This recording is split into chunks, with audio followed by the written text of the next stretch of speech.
Vice President Pence, Secretary of State Tillerson, members of the Cabinet, General Dunford, Deputy Secretary Shanahan, and Colonel Duggan. Most especially, thank you to the men and women of Fort Myer and every member of the United States military at home and abroad. We send our thoughts and prayers to the families of our brave sailors who were injured and lost after a tragic collision at sea, as well as to those conducting the search and recovery efforts. I am here tonight to lay out our path forward in Afghanistan and South Asia. But before I provide the details of our new strategy, I want to say a few words to the service members here with us tonight, to those watching from their posts, and to all Americans listening at home. Since the founding of our republic, our country has produced a special class of heroes whose selflessness, courage, and resolve is unmatched in human history.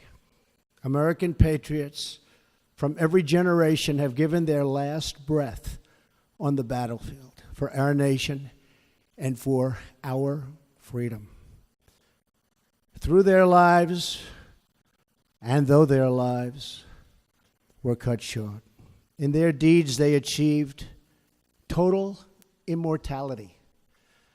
By following the heroic example of those who fought to preserve our republic, we can find the inspiration our country needs to unify, to heal, and to remain one nation under God. The men and women of our military operate as one team with one shared mission and one shared sense of purpose. They transcend every line of race, ethnicity, creed, and color to serve together and sacrifice together in absolutely perfect cohesion. That is because all service members are brothers and sisters. They're all part of the same family. It's called the American family. They take the same oath, fight for the same flag, and live according to the same law. They are bound together by common purpose, mutual trust, and selfless devotion to our nation and to each other.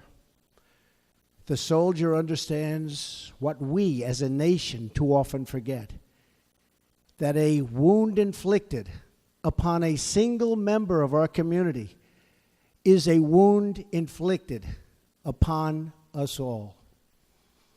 When one part of America hurts, we all hurt. And when one citizen suffers an injustice, we all suffer together. Loyalty to our nation demands loyalty to one another. Love for America requires love for all of its people. When we open our hearts to patriotism, there is no room for prejudice, no place for bigotry, and no tolerance for hate. The young men and women we send to fight our wars abroad deserve to return to a country that is not at war with itself at home. We cannot remain a force for peace in the world if we are not at peace with each other. As we send our bravest to defeat our enemies overseas, and we will always win, let us find the courage to heal our divisions within. Let us make a simple promise to the men and women we ask to fight in our name, that when they return home from battle, they will find a country that has renewed the sacred bonds of love and loyalty that unite us together as one. Thanks to the vigilance and skill of the American military and of our many allies throughout the world, horrors on the scale of September 11th and nobody can ever forget that, have not been repeated on our shores. But we must acknowledge the reality I am here to talk about tonight, that nearly 16 years after September 11th attacks, after the extraordinary sacrifice of blood and treasure, the American people are weary of war without victory. Nowhere is this more evident than with the war in Afghanistan, the longest war in American history, 17 years. I share the American people's frustration. I also share their frustration over a foreign policy that has spent too much time, energy, money, and most importantly, lives, trying to rebuild countries in our own image instead of pursuing our security interests above all other considerations. That is why, shortly after my inauguration, I directed Secretary of Defense Mattis and my national security team to undertake a comprehensive review of all strategic options in Afghanistan and South Asia. My original instinct was to pull out, and historically, I like following my instincts. But all my life, I've heard that decisions are much different when you sit behind the desk in the Oval Office. In other words, when you're President of the United States. So I studied Afghanistan in great detail and from every conceivable angle. After many meetings over many months, we held our final meeting last Friday at Camp David with my cabinet and generals to complete our strategy. I arrived at three fundamental conclusions about America's core interests in Afghanistan. First, our nation must seek an honorable and enduring outcome worthy of the tremendous sacrifices that have been made, especially the sacrifices of lives. The men and women who serve our nation in combat deserve a plan for victory. They deserve the tools they need and the trust they have earned to fight and to win. Second, the consequences of a rapid exit are both predictable and unacceptable. 9/11, the worst terrorist attack in our history, was planned and directed from Afghanistan because that country was ruled by a government that gave comfort and shelter to terrorists. A hasty withdrawal would create a vacuum that terrorists, including ISIS and Al-Qaeda, would instantly fill, just as happened before September 11th.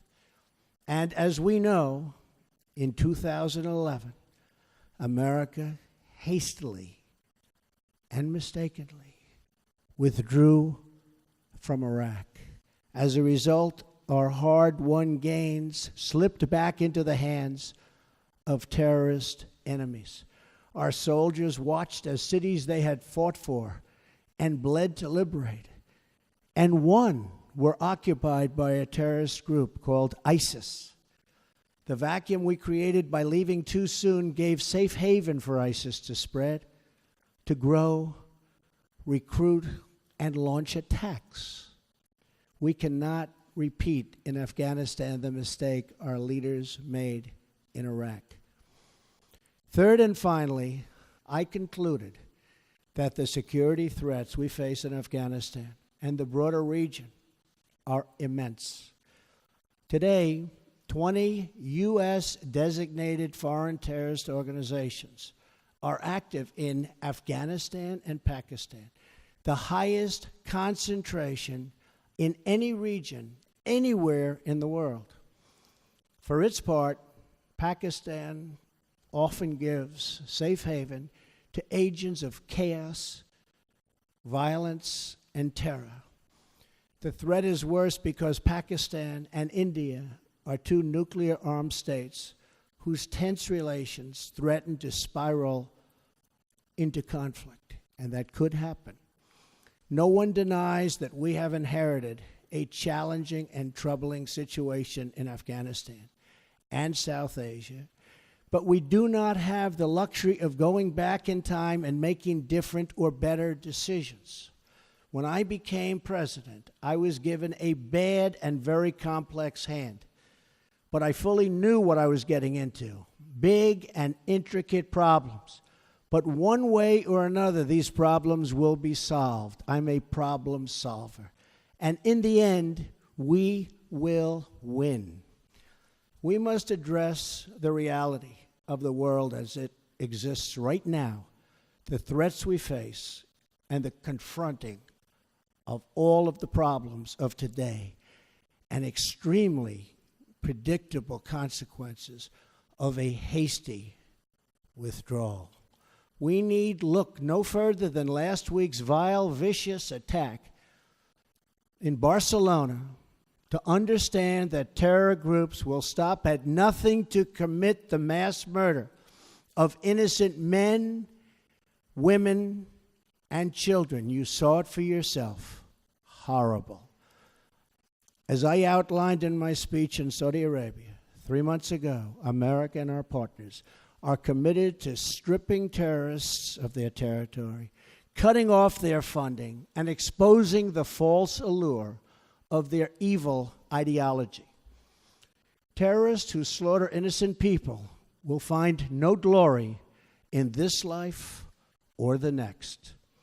They are nothing but thugs and criminals and predators and, that's right, losers.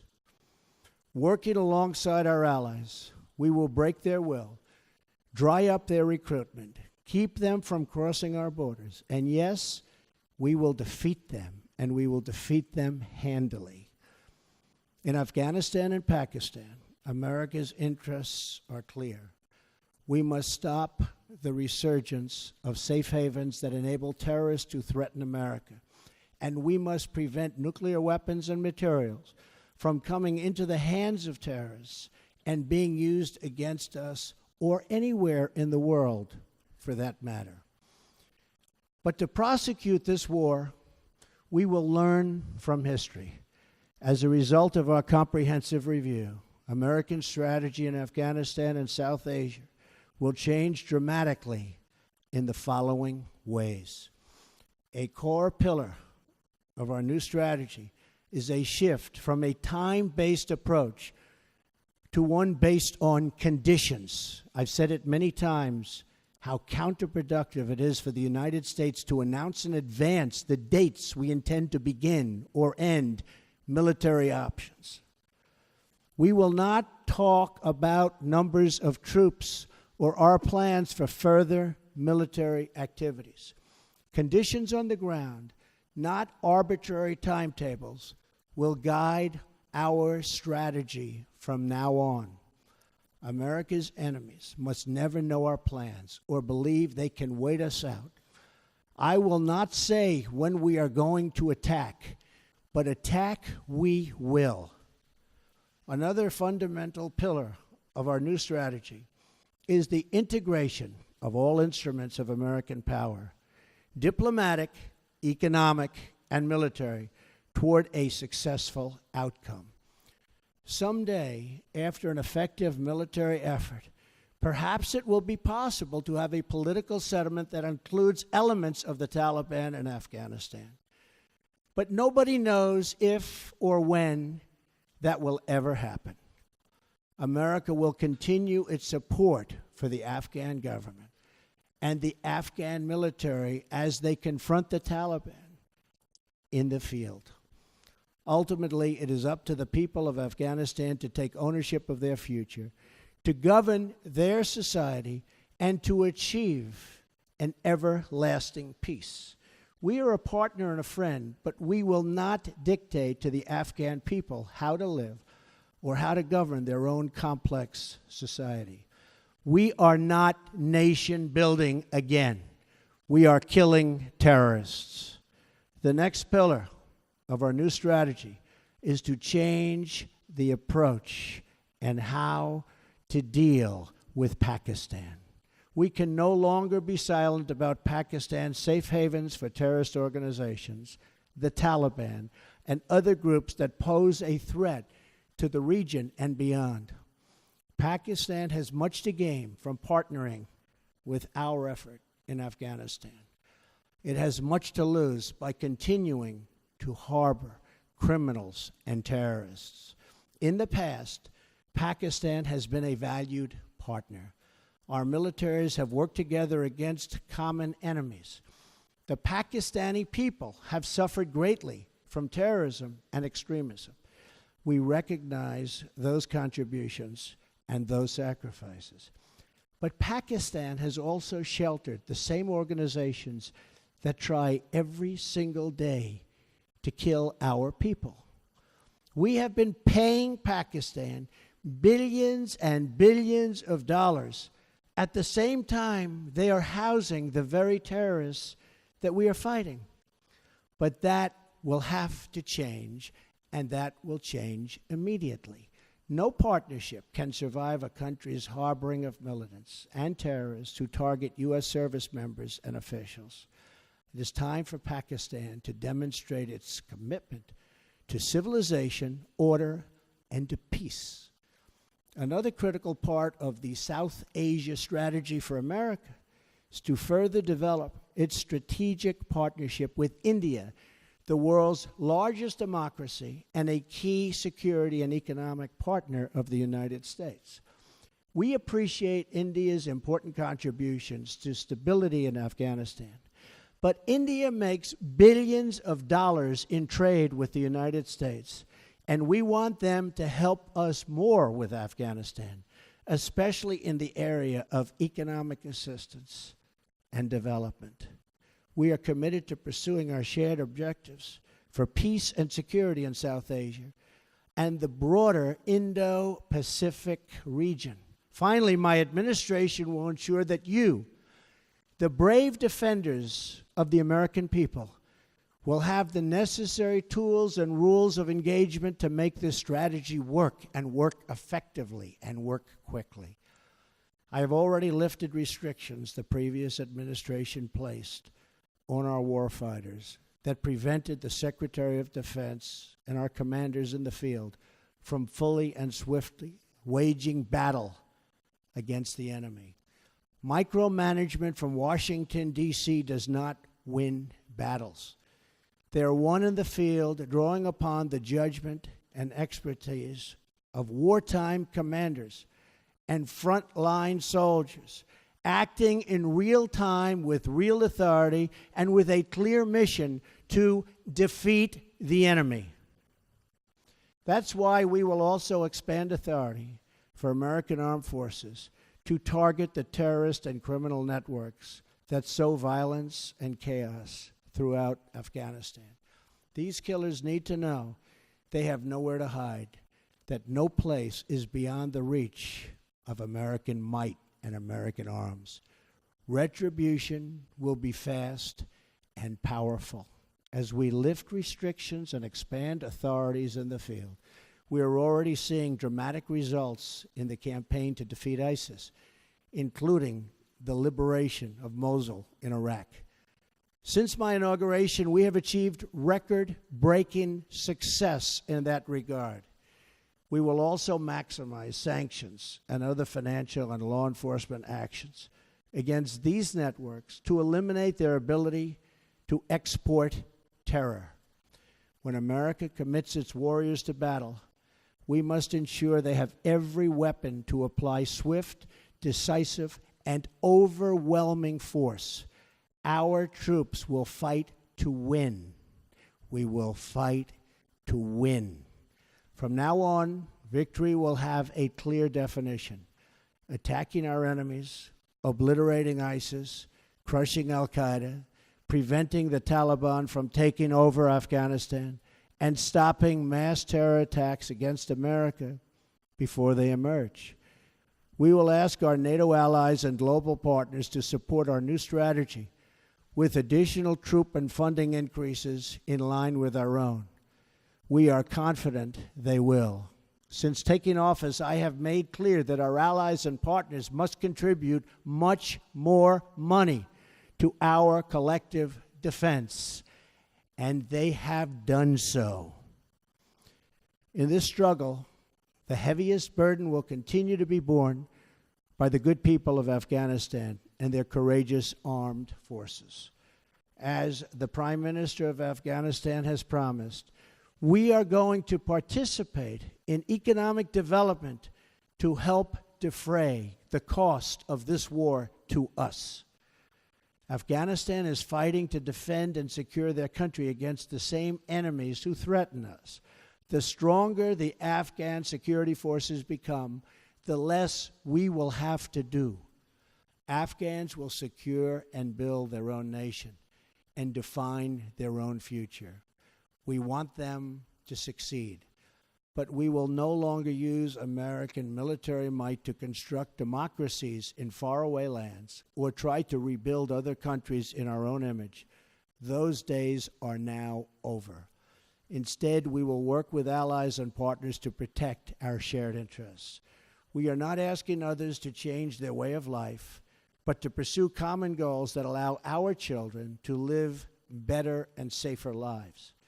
This principled realism will guide our decisions moving forward. Military power alone will not bring peace to Afghanistan or stop the terrorist threat arising in that country. But strategically applied force aims to create the conditions for a political process to achieve a lasting peace.